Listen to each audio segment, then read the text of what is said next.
You know, people talk about sovereignty being extended. I'm done with that. I am so over this sovereignty thing. Because let me ask you, who's going to be sovereign over Judea and Samaria? The government of Israel? Are you kidding me?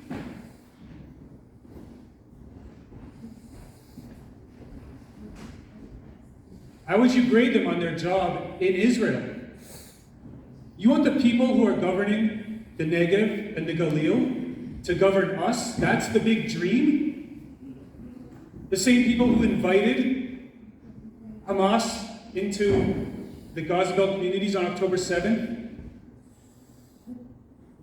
Oh, we had no idea.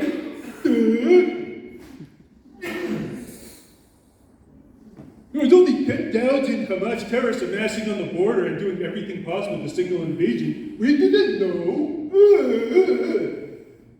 Those are the people you want controlling Yehuda and Shomron? Not me. I am over that. I am 100% convinced today that the change, that the revolution that Israel needs cannot come from the Knesset. I mean, we have Itamar Ben-Gvir in charge of the police. What more do you want?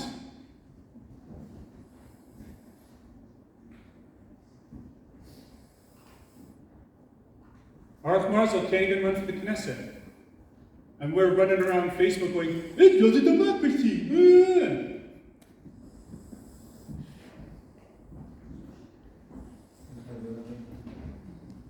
I think that, I don't know, maybe this meeting is the beginning of that. Maybe here in this room is where it's all going to start. Where we finally understand that, you know, sending my child into Gaza just so that Gaza can come back bigger and stronger, with Hamas basically back in action, like a broken bone. You break it, it grows back stronger.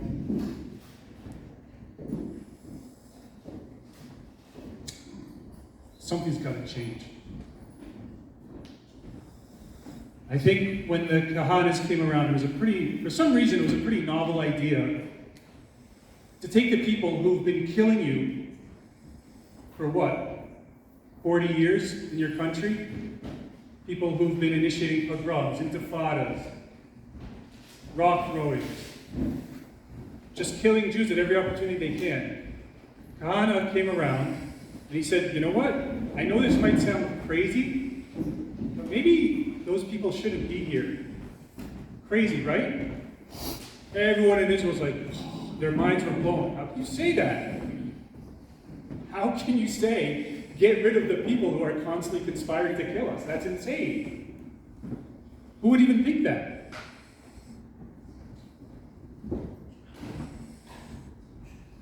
Now you talk about taking over Gaza, kicking out the Arabs. Actually, most people in Israel are for that. If Kahana didn't teach them, October 7th did. Most of Israel is on board with Kahana. But the fight's not over.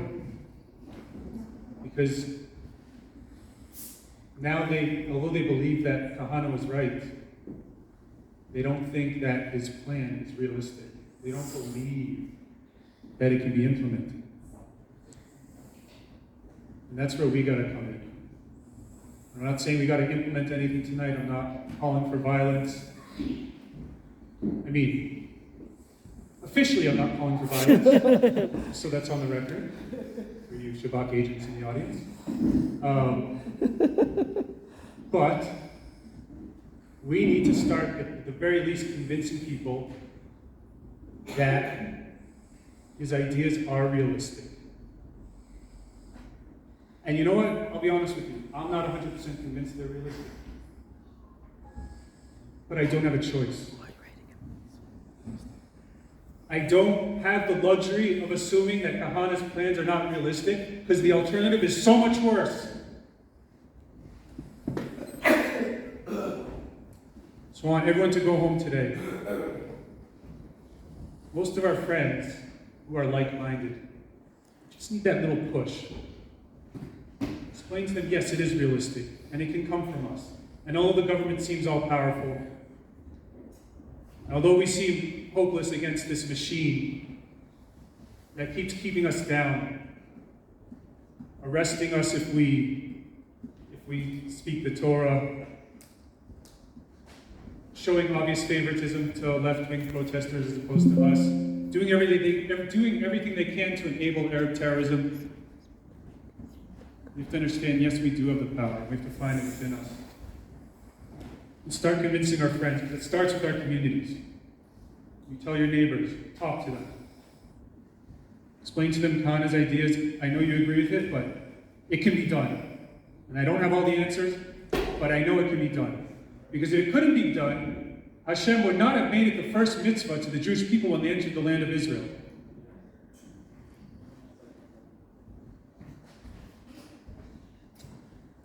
I bless that.